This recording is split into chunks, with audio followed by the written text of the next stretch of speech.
Ho amintsika rehetra ny riavana ny famitram-po sy ny fiadanana avy amin'ny fahalalana tsara n'Andriamanitra sy Jesosy Kristy tompontsika. Alahady farany amin'ny taona ary andro farany koa amin'ity taona 2024 ity ny Alahady anio 30 Desambra ary dia miarabantsika araka izany tonga amin'ity fetrandro ny taona 2024 ity nefa koa tsiaro sahady fa tsy voafetra ny fahasoavan'Andriamanitra. Ny jaona toko fa 4 andininy fa 2 sy ny fa 3. Ireo no andin-tsoratra masina iarahantsika amin'izao afatr'Andriamanitra izao ary dia ny fanahy masina efa nomeny ampimizara ho antsika tsiraray avy hitarika antsika indray ampahita ny sitrapony ao anatin'izao toriteny izao.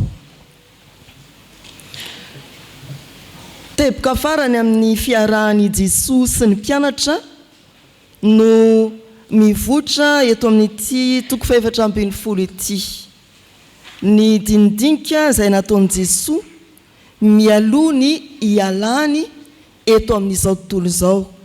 Toko fa 4 hatrany amin'ny toko fa 7 izay vavaka nataon'i Jesosy ho an'ny mpianatra. Fa teboka farany alorany ny fanilo na amindrany raharaha amin'ireo mpianatra sady anomezany fanantenana. Fampanantenana rososina no hitantsika atao amin'izao andin-tsoratra masina izao ry havana. Voalohany fampanantenana fahombiazana amin'ny asa izay anirahana ny apôstôly ary ny faharoa dia fanomezana, fampanantenana fanomezana. Fampanantenana fahombiazana eo amin'ny 12 amin'ny anaran'ny tompo manao hoe lazaiko aminareo marina dia marina tokoa izay minoa ny asa ataoko no ataony koa ary anao asa lehibe noho izany azy izy satria izaho mankany amin'ny iray. Hanao asa lehibe noho izay efa vitan'i Jesosy ny mpino ny apôstôly izay itenenany mivantana eto. Mandova asa avy amin'ny Jesosy ry havana ny apôstôly ny fiangonana mandraka ankehitriny. Ny asa izy ary ny asa izay nataony dia ny kendreny indrindra ny mba azahoan'ny olona famonjena. Nampianatra izy ary ny fampianarana izay nentiny dia nataony indrindra mba hinon'ny olona ny tenany Jesosy Kristy ilay mpamonjy. Ary izany koa mbola anirana ny fiangonana nanomboka teo amin'ny apôstôly ka mandraka ankehitriny. Hiasa ny apôstôly mba hitondra famonjena, hitory ny famonjena ho an'ny vahoaka ho an'izao tontolo izao hatrany amin'ny farany tany. Miasa ny fiangonana mandraka ankehitriny mba hahatonga finoana ao amin'ny olona ary andraisan'izy ireny famonjena. Tena betsaka ny fampianarana nataon'i Jesosy raha tambatra ny filazana sy fanitsanany ireny ao amin'ny filazantsara 4 dia tsy hitantsika ho isaina. Betsaka ny fahagagana nataon'i Jesosy ary mbola nanao mihoatra lavitra noho izany ny apôstôly. Raha ho tanisaina ohatra santionany araka ny asan'ny apôstôly ny fahagagana nataony ny apôstôly nanomboka teo amin'izany toriteny voalohany nataon'i Petera nateraka fibebahana olona mihoatra ny 3,000 tsy omby 3,000. Vokatry ny toriteny dia marina tamin'ny Petera sy ny apôstôly namany ny filazana hoe anao asa lehibe noho izany azy izy. Toriteny indray mandeha voalohany vao nilatsaka ny fanahy masina indreo mihoatra ny 3,000 no nibebaka ka natao batiza. Fa mikasika ny asan'ny Petera ihany eo amin'ny asan'ny apôstôly dia nanasitrana koa izy izany lehilahy atao hoe Enea ao amin'ny asan'ny apôstôly toko fa 5 nalemina nandritra ny 7 taona fa natsanga ny Petera. Ao amin'ny toko fahatelo dia natsanga ny Petera ilay malemy teo ampangatahana amin'ny vavahadiny tsara endrika. Ao amin'ny asan'ny apôstôly toko fahasivy ihany, nanangana ny Petera tamin'ny maty any Tabita na i Dorcas. Ao amin'ny asan'ny apôstôly toko fahavalo dia nanao asa lehibe koa Filipo ka nahatonga tandapa Etiopiana olo-mpanjakana ambony ho amin'ny fibebahana sy nanatanterahana batisy. Paoly apôstôly nanomboka tao Jerosalema ka hatrany Roma ao amin'ny toko fahasivy hatramin'ny toko fahavalo amby roapolo asan'ny apôstôly dia asa misiona lehibe lavitrezaka amin'ireo 10 misionera anankitelo nataony no nitodi-sain'izany Paoly zany, voarakitra ao amin'ny soratra masina. Fa eo amin'ny fiainan'ny fiangonana, raha tsy ilaza ny fiainan'ny fiangonana Fjkm ihany isika, maro nefa nahazo ny fahasoavan'Andriamanitra tamin'ny alalan'ny sampana fifoazana. Ao amin'ny fanompony ny mpiandry, tsy vitsy ireo afaka mijoro ho vavolombelona tamin'ny famanginana tao ranarary, tamin'ny fampandraisana izay niazakazahan'ny fiangonana na ny fampianana izay nikelezanay indreo mpanompon'Andriamanitra, tonga tamin'ny finoana ary nahita zava-mahagaga teo amin'ny fiainany. Izany lay fahamarinany teny hombany Jesoa fampanantenana fahombiazana hoe anao asa lehibe noho izany azy izy.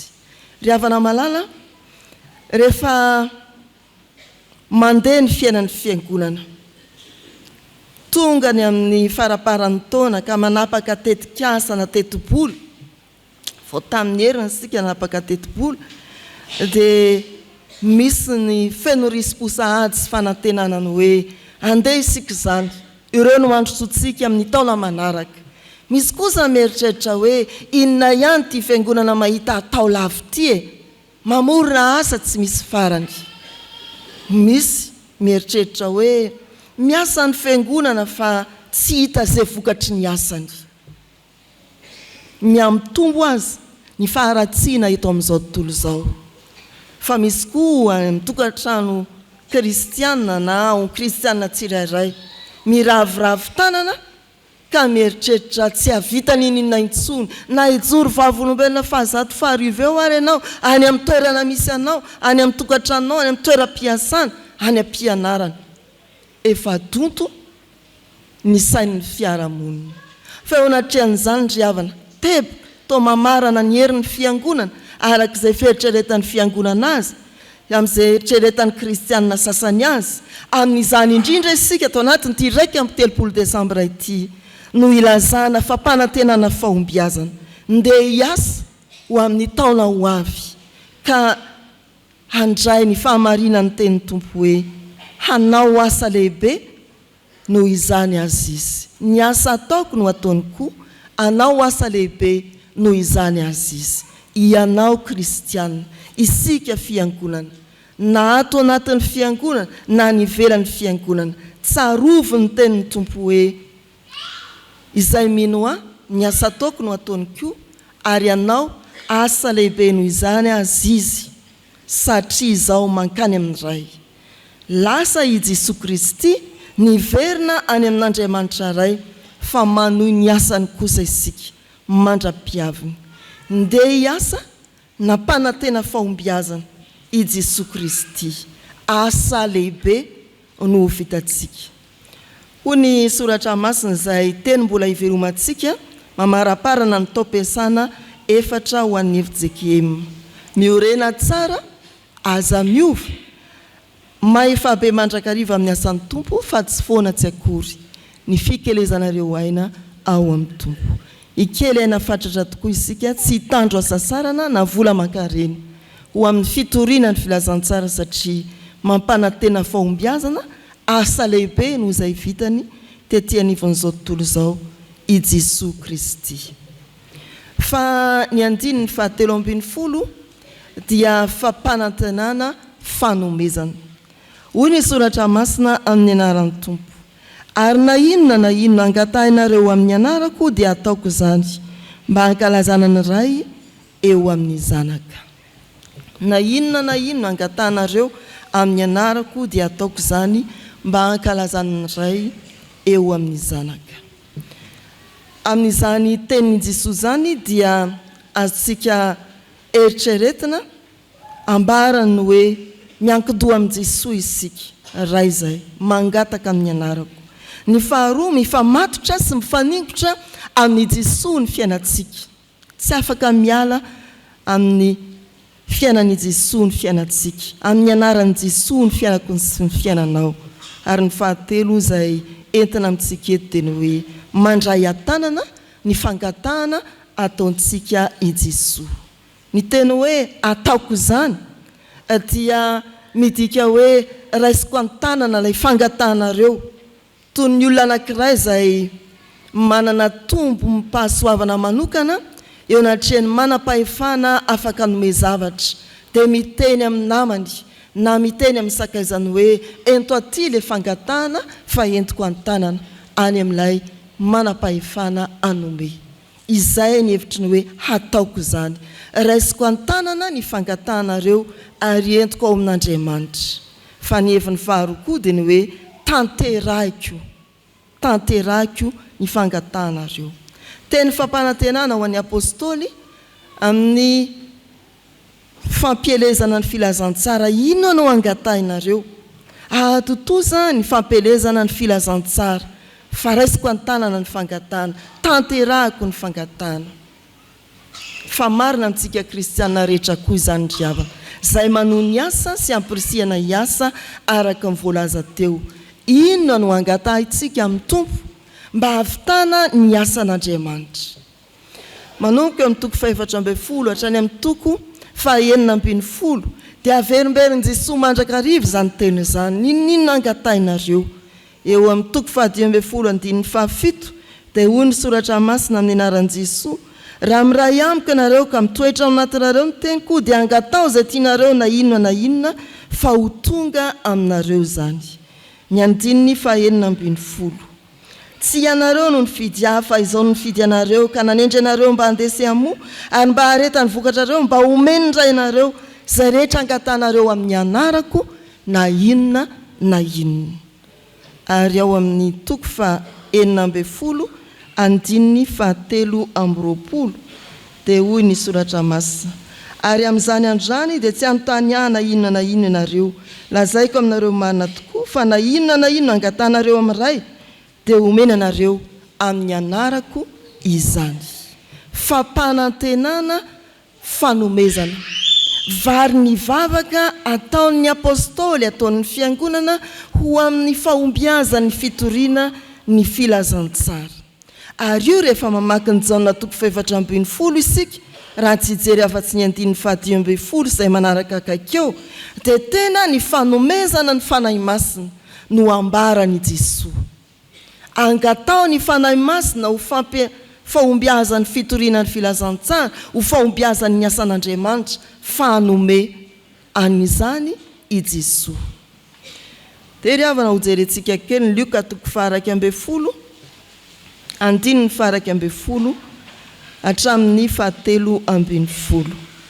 Ilazana tokoa fa ny fanahy masina no ambaran'i Jesosy ny amin'izany hoe raha mangataka isika dia homeny. Luka toko 2:10 ny andininy 2:10 hatramin'ny 7:20. Ndeha isika rehetra raha maka izany amin'ny anaran'ny Tompo manao hoe: fa iza moa aminareo izay iray raha angatahany zanany mofo no hanome azy vato, ary angatahany azan-drano no hanome azy menarana ho solony azan-drano, ary angatahany atody no hanome azy maingo. Ko raha ianareo na dia ratsy aza mahalala hanome zava-tsoa ho an'ny zanakareo, tsy mainky avany ray izay ny an-danitra no hanome ny fanahy masina ho an'izay mangataka aminy. Tsy mainky avany ray izay ny an-danitra no hanome ny fanahy masina ho an'izay mangataka aminy. Ao amin'ny Jakoba toko 1:5, raha misy tsy manana fahendrena aoka izy angataka amin'Andriamanitra manome malalaka sady tsy mandatsy. Fa ao amin'ny Jakoba toko 4 ihany anamafy ny 10 minitra nentin'ny mpiara-miasa teo, misy zavatra tsy ho azontsika mihitsy.